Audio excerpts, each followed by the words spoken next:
Good evening, all. I'm going to talk on a basic talk, biomechanics of the knee joint. Now, knee joint, it allows locomotion with minimum energy requirements. It allows gait by flexing and rotating, and at the same time provides stability. It shortens and extends lower limb as it required and transmits forces across it. It transmits, absorbs, and redistributes the forces. So it is one of the complex joints in the body, and it has two components, tibiofemoral and patellofemoral. So we will be discussing them, one by one.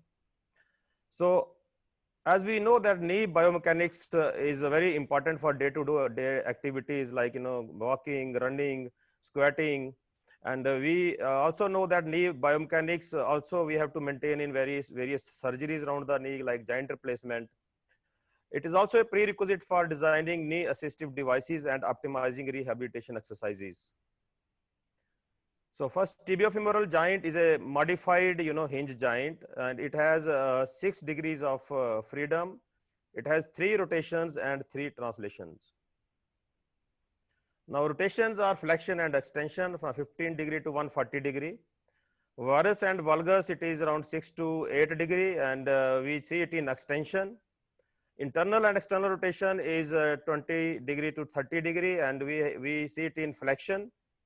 And then 3 translations. AP translation is 5 to 10 millimeters, compression and distraction 2 to 5 millimeter, and medial and lateral translation 1 to 2 millimeters. Now we know that the shaft of the femur is placed obliquely, and the femoral condyles, they don't lie immediately below the femoral head, but are slightly medial to it. But the medial condyles, they extend little further distally, so that despite the angulation of the femoral shaft, the distal end of the femur remains essentially horizontal. We also know that the condyles of the femur, they are convex in a sagittal plane, and in a frontal plane, there is a slight convexity. Overall, the medial condyle is bigger or larger than the lateral condyle, but the lateral condyle is shifted anteriorly in relation to the medial. The articular surface is shorter, and inferiorly, the lateral condyle appears to be a bit longer. Now, there is a history of the medial and tibial articular surfaces.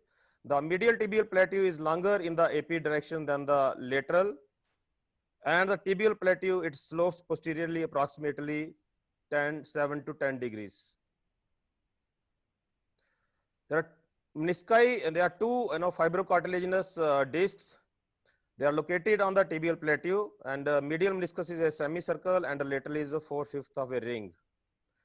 It has a lot of attachments. It's attached to the intercondylar tubercle of the tibia, tibial condyles via coronary ligaments, and patella via patellomeniscal or patellofemoral ligaments, and transverse ligament between two menisci. And it's also attached to the ACL. But there is a unique attachment of the medial meniscus. Medial meniscus is also attached to the medial collateral ligament and semitendinosus muscle. And lateral meniscus is also attached to the anterior and posterior meniscofemoral ligaments, PCL, and the popliteus muscles. Now coming to very important, the alignment and weight bearing forces. The femur, we know that it is oblique, directly inferior, and medially. It has an anatomical axis or a longitudinal axis. This axis passes through, mid shaft of the femur, and the tibia is directed vertically. So tibia, it is straight. We also have a mechanical axis, and mechanical axis passes through the center of the head to the center of the knee and center of the talar dome. So the femoral and the tibial longitudinal axis form an angle medially at the knee joint around 185 to 190 degree, 185 to 190 degree. That is, it is creating 5 to 10 degree of the physiological valgus at the knee. So in bilateral static stance, there is equal weight is distributed on the medial and the lateral condyles. And this is how the axes they look like. The mechanical axis is from the center of the head to the center of the knee to the center of the talar dome. And the femoral shaft axis, or what we call is an anatomical axis, is around 6 degree of the mechanical axis valgus, and it is 9 degree from the vertical axis, while mechanical axis is around 3 degree from the vertical axis. We have knee joint line, and the tibial articular surface is 3 degree varus, and the femoral articular surface is around 3 degree valgus. So the medial proximal tibial angle is 87 degree, and the medial lateral distal femoral angle is 87 degree in relation to the mechanical axis.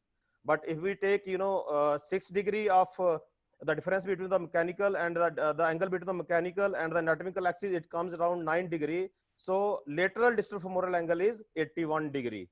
So these axes are very important when we are doing some surgeries like TKR or doing some osteotomies around the knee joint.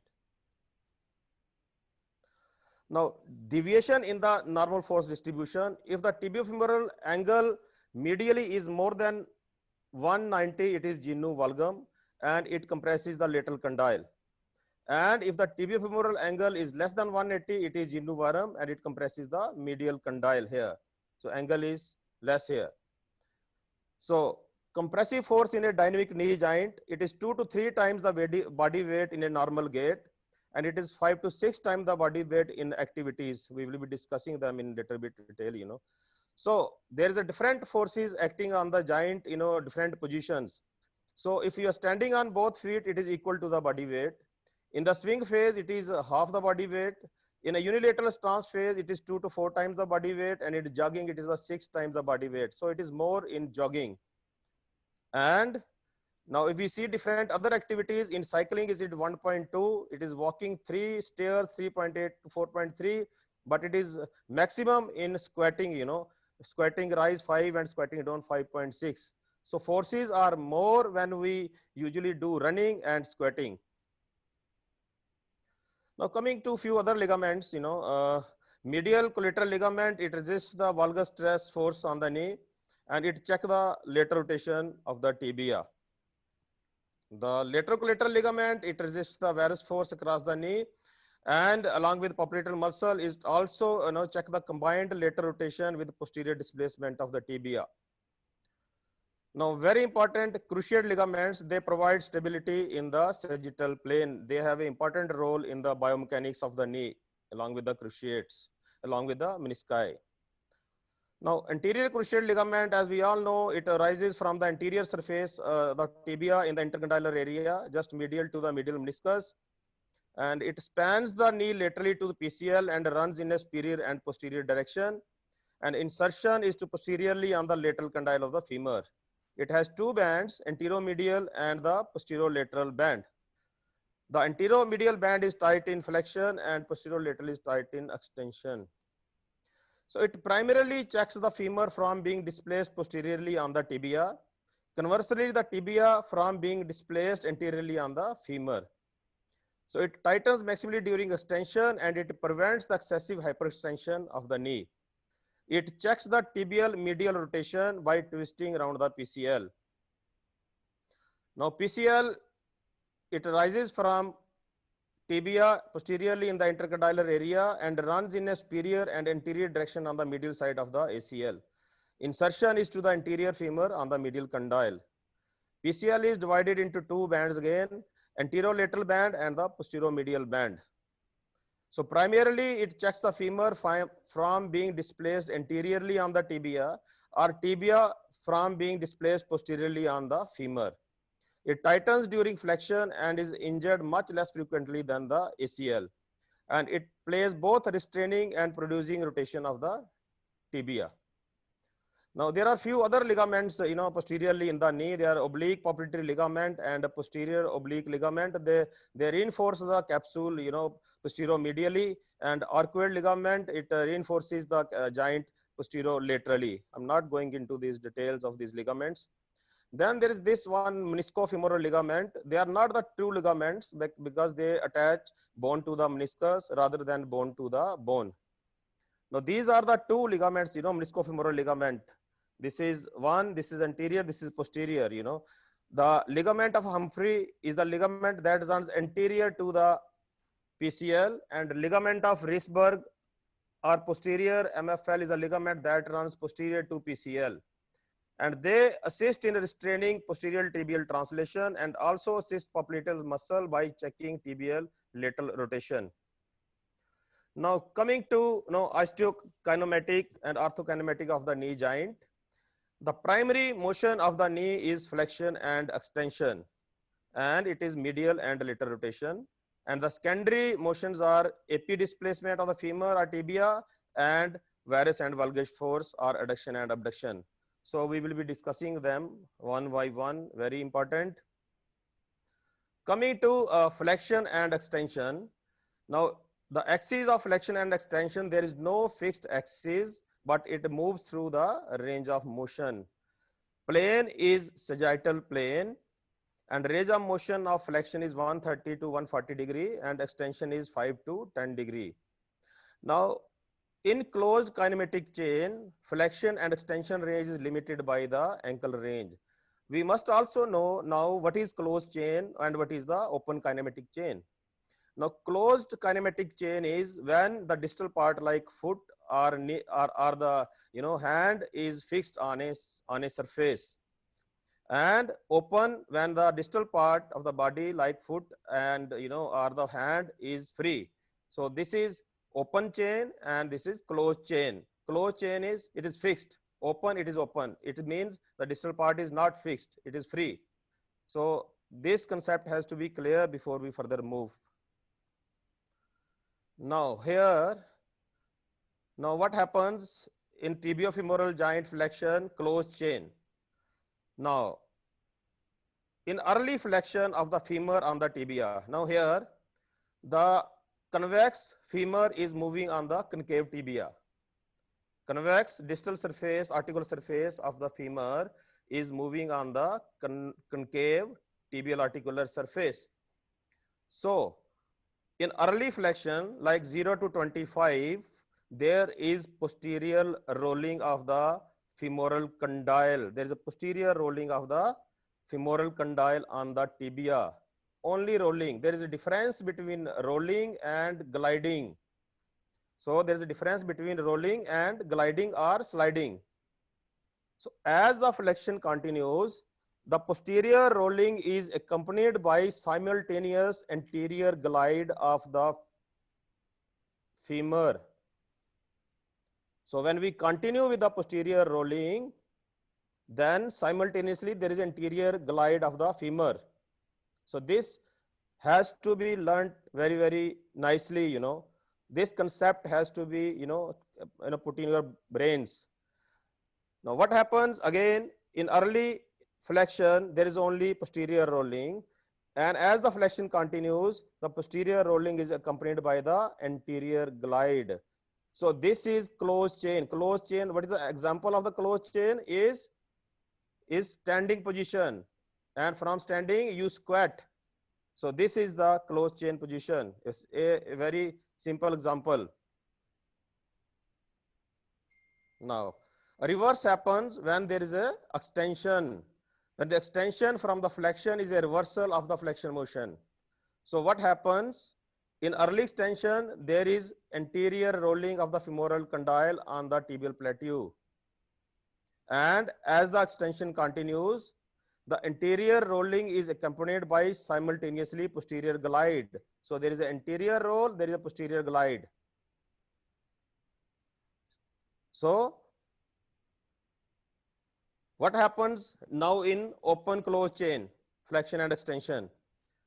So now here the concave tibia is moving on a fixed femur, and example here is a person is sitting on the chair or on the table and his femur is fixed. Now tibia is flexed on a fixed femur. Here the concave side is moving, concave articular surface of the tibia is moving on the convex distal articular surface of the femur, and the tibia performs both posterior rolling and gliding on the same direction.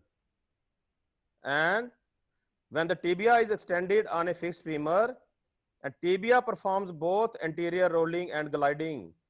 So this is reverse what we see in an open chain flexion and extension, and in a closed chain flexion and extension. So this is the reverse. So when the movement is on a fixed tibia, there is a different thing. When it moves on a fixed femur, it is a different thing. Now, what is the instant center of rotation?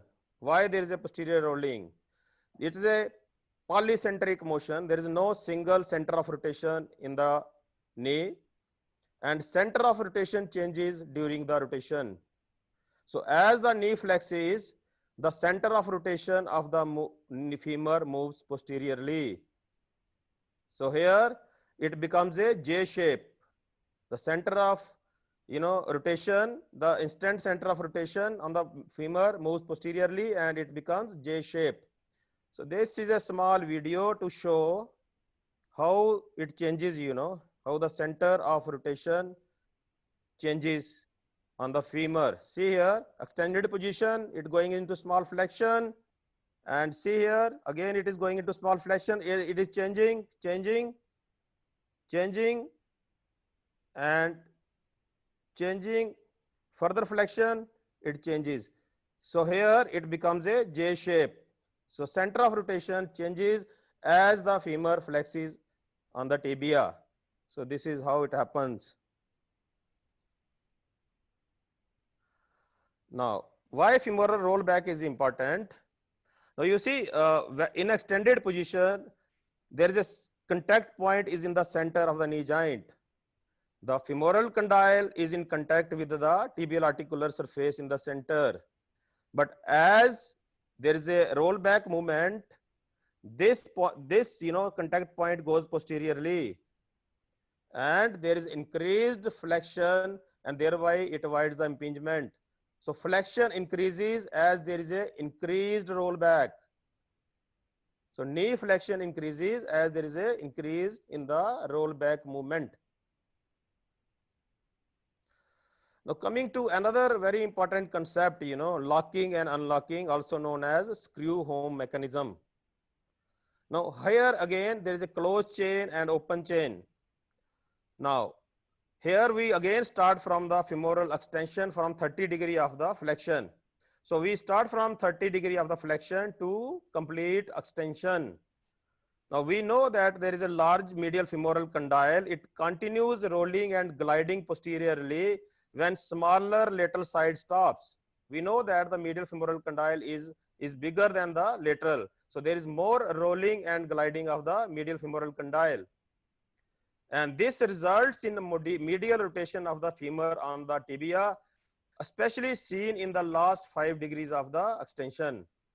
So the medial rotation of the femur at final stage of the extension is not voluntarily or produced by muscular force, and which is referred as automatic or terminal rotation.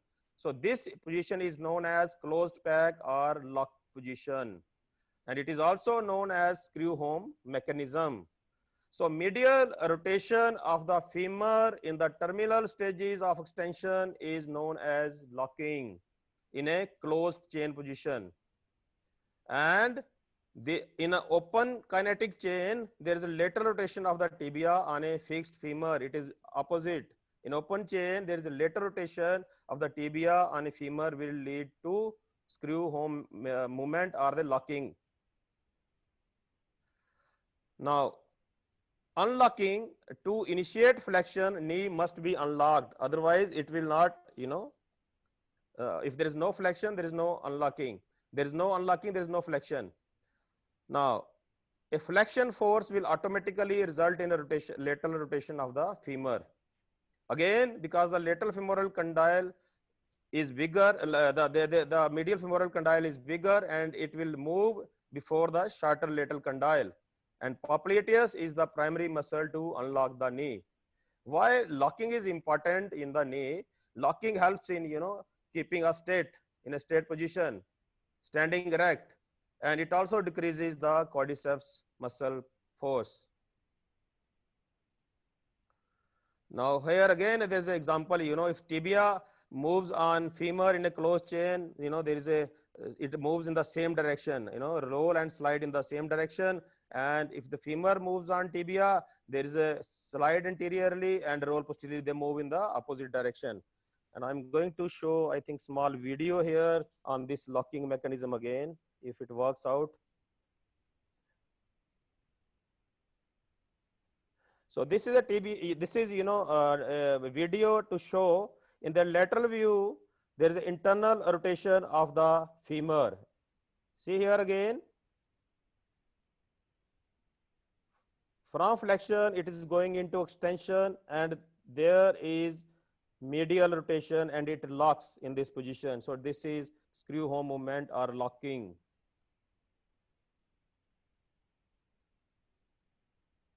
Again, see, in the AP view, again from flexion to extension, there is internal rotation, and this is locking. This is unlocking and flexion. Now, if you see, again, there is a locking and unlocking. Now, if you see open chain, it means now femur is fixed and tibia is moving.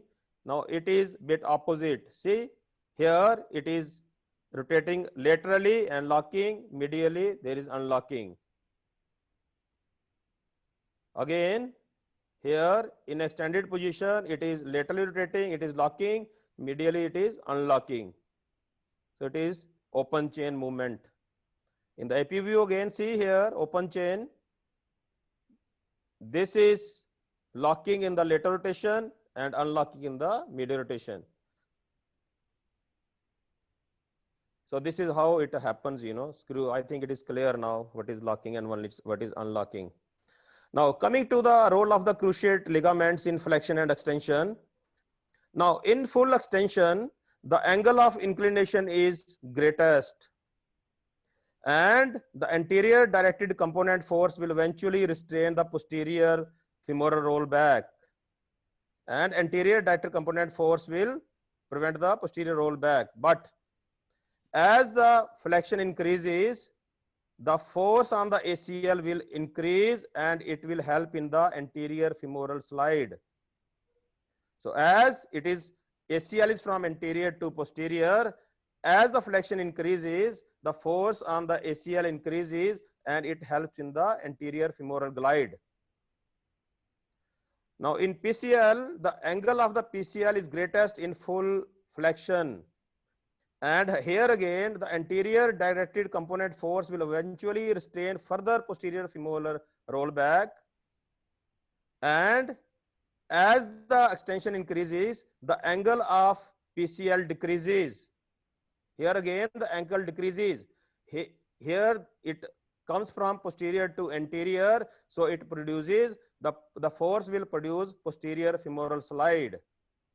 So these two ligaments, they cause anterior, and they are one components for anterior and posterior femoral slides. Now, role of menisci, in extension, the menisci, they migrate anteriorly.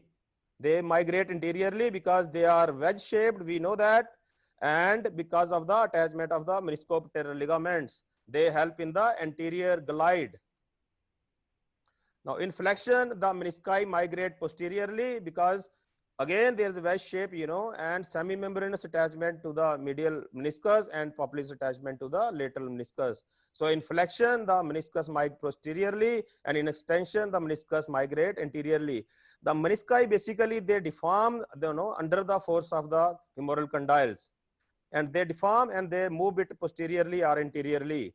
And if they don't deform, they are rigid, then there's a problem in the kinematics. Now coming to knee axial rotations, this is again a very important part, axial rotation of the knee, medial and lateral rotation, how it is occurring. It is occurring on a vertical axis and along a transverse plane. Now maximum range is at around 90 degree of the knee flexion. The lateral is 0 to 40 degree, and medial rotation is little less, around 0 to 30 degrees. Now magnitude of rotation diminishes as the knee approaches both full extension and full flexion. Now here the important thing is the vertical axis that passes through the medial tibial condyle or the medial tubercle of the tibial eminence. Now the medial condyle thus acts as a pivot joint, while the lateral condyles move through a greater arc of motion regardless of the direction of the rotation. So during tibial lateral rotation of the femur, the medial condyle slightly moves anteriorly, but the lateral condyles moves a greater distance posteriorly. So when there is a lateral rotation of the tibia on the femur, the medial condyles move a little bit, but the lateral condyles posteriorly move on a larger, larger dia. Now, if there is a medial tibial rotation, here again, the medial condyle moves only slightly posteriorly, whereas the lateral condyle moves anteriorly through a larger area of motion. So this is the rotation of the tibia. The medial condyle moves less, lateral condyle moves more, because the pivot is on the medial condyle. Now, again, during both medial and lateral rotation, the menisci reduce the friction and distribute femoral condyle forces created on the tibial condyle without restricting the motion. So basically, the menisci, they reduce friction and distribute the forces. And menisci also maintain the relationship of the tibia and the femoral condyles as they did in flexion and extension.